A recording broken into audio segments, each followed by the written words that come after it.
Olá pessoal, essa é a nossa terceira aula de instalações prediais hidráulicas sanitárias e esse é o terceiro vídeo dessa aula. Nós vamos trabalhar aqui o dimensionamento dos sistemas de esgoto predial, ok? Nós vimos no último vídeo um pouco sobre a questão do traçado, de quais as recomendações para fazer um bom traçado do sistema de esgotamento. Então, o primeiro passo para fazer um projeto é fazer um bom traçado.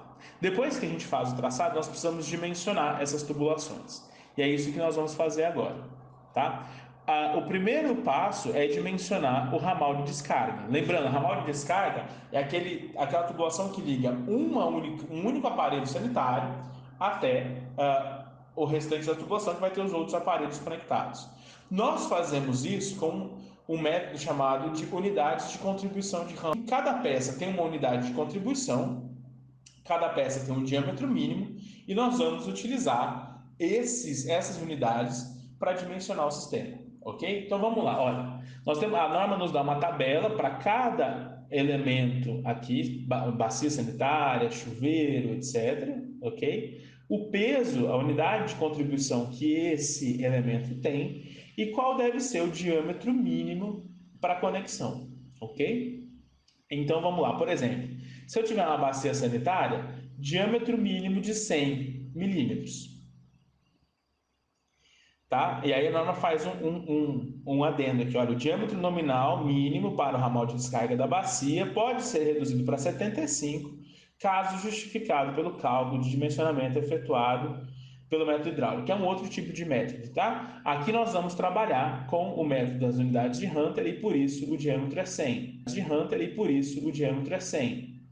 Bidê, chuveiro, então nós temos todos os elementos aqui necessários, ok? Depois, a norma falou o seguinte, olha, se tiver algum elemento que não está nessa tabela, então você vai, dependendo do diâmetro de saída desse equipamento, você vai ter a unidade de contribuição, tá?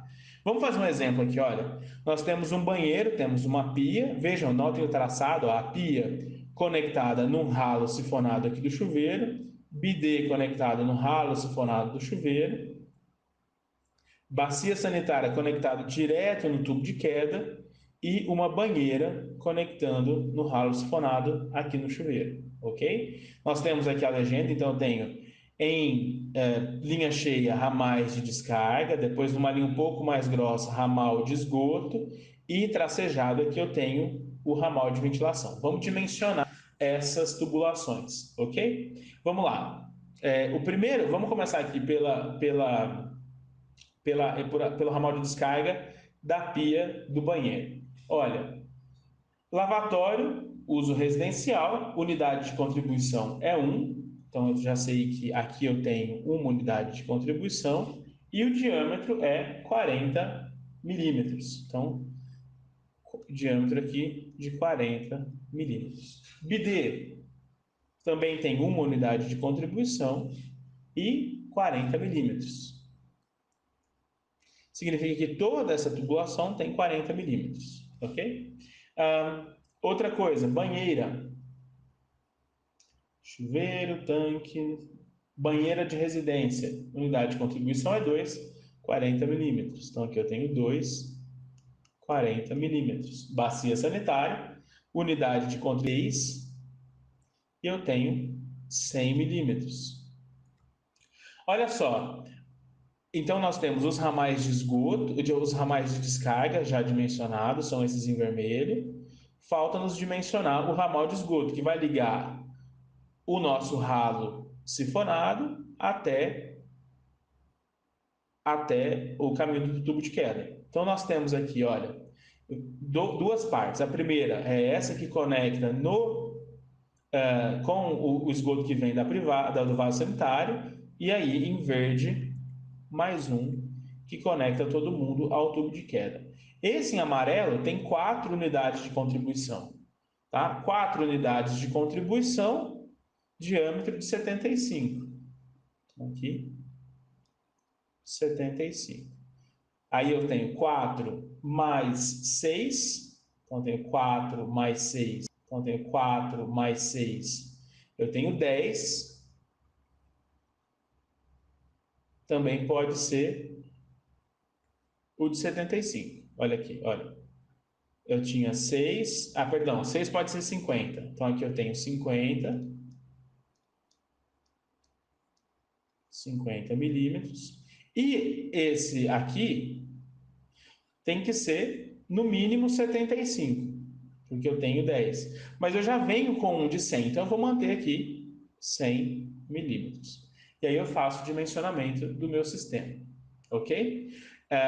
Usando essas tabelas da norma BNT. Deixo para vocês aí esse exercício. Depois nós temos que dimensionar o tubo de queda. Para fazer esse dimensionamento, nós temos duas opções. Se esse tubo faz um desvio em 45 graus, então eu vou usar essa tabela que fala do tubo de queda. Se ele faz um desvio em 90 graus, então eu vou dimensionar com a tabela do tubo de queda esses trechos verticais e a tabela 6, que fala dos subcoletores, são as tubulações horizontais, vou usar para dimensionar o trecho horizontal, tá? Então, quando o tubo de queda não faz desvio horizontal, eu uso só a tabela que está aqui, número 5. Se faz desvio horizontal, eu vou ter uma parte dimensionada por essa tabela número 5 e uma parte dimensionada pela tabela número 6, tá? Vejam que depende da declividade, olha só. Então, como é que a gente dimensiona? Primeiro eu vou olhar aqui, número máximo que vai poder atender de contribuição. Tem até 3 pavimentos o prédio? Vou usar essa coluna. Tem mais de 3? Vou usar essa. Então, olhando para o nosso sistema, nós tínhamos 10 unidades de contribuição no tubo de queda. 10 unidades de contribuição. Se for um prédio de até 3 andares, pode ser um tubo de queda de 50 milímetros. Se for mais de 3 andares, 10 pode ser, vai dar a mesma coisa, 50 milímetros. Se a gente tivesse esse desvio horizontal, nós vínhamos aqui, olha, eu vou escolher a minha declividade, ok? Escolho a declividade e vou trabalhar, por exemplo, declividade de 2%. 10, olha, todos passam de 10, né? De 10 unidades de contribuição, então teria que trabalhar com 100 milímetros. Então vejam só, a gente precisa uniformizar as coisas, né? Não vou vir aqui com 50, 100 e 50, então fica todo mundo com 100, tá? Se eu faço todo vertical, podia ser tudo de 100. Aqui, uma coisa que é importante eu não comentei é o seguinte, quando no ramal de esgoto, que é esse ramal que depois de conectar mais de um elemento, mais de um aparelho, nós temos declividades para serem discutidas. Se o tubo for menor do que 75 milímetros, declividade de 2%. Se for maior do que 75 milímetros, então maior que 100 milímetros, né? A declividade de 1%. Então, dependendo do diâmetro do ramal de esgoto, eu posso ter um tubo mais inclinado ou menos inclinado. Lembrando sempre, né, que nós vamos ter sempre o escoamento do ponto mais alto para o ponto mais baixo, tá bem? Então, é assim que nós vamos dimensionar as tubulações. Como é que a gente dimensiona as caixas de gordura? Também vamos ter o seguinte, olha, se for para coletar uma única pia, eu posso usar o que a norma chama de caixa de gordura pequena. Aí eu tenho aqui a coluna da caixa de gordura pequena.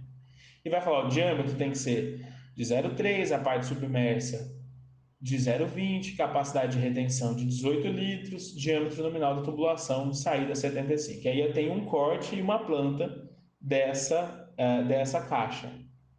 Tá? Então, entra, sai.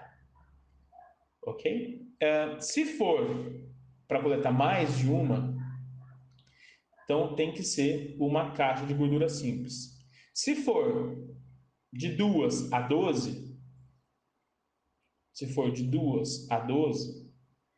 aí tem que ser gordura dupla. Então aqui nós temos o corte.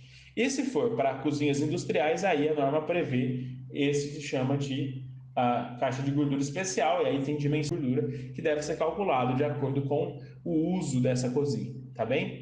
E finalmente as caixas de inspeção e de passagem. Aqui nós vamos fazer a diferenciação das duas. A caixa de inspeção, é esse dispositivo destinado a permitir observar como é que o esgoto se comporta, porque pode entupir, para limpeza, desobstrução e a junção de coletores quando eles vão mudar de declividade. Então imagina, eu venho com um coletor de 2% e vou passar para 3%. Então eu tenho que ter uma caixa de inspeção, tá bem? Vou mudar de direção, preciso ter uma caixa de inspeção. A caixa de passagem, ela é parecida com a caixa de inspeção, mas ela deve ter uma única entrada e uma única saída. Então, se eu tenho, olhando em planta aqui, entra uma tubulação e ela vai sair por aqui, isso vai ser, ou seja, vai ter uma única entrada e uma saída, caixa de passagem, tá? Todas elas devem ter acesso para possíveis desobstruções. Então precisa ser tem que ter possibilidade de abrir.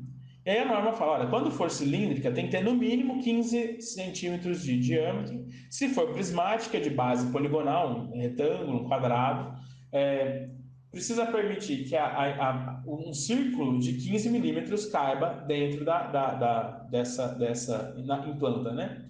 Então, se ela for cilíndrica, 15 centímetros de diâmetro. Se for retangular ou quadrada, precisa que um círculo de 15 milímetros, de 15 centímetros caiba aqui em planta, ok?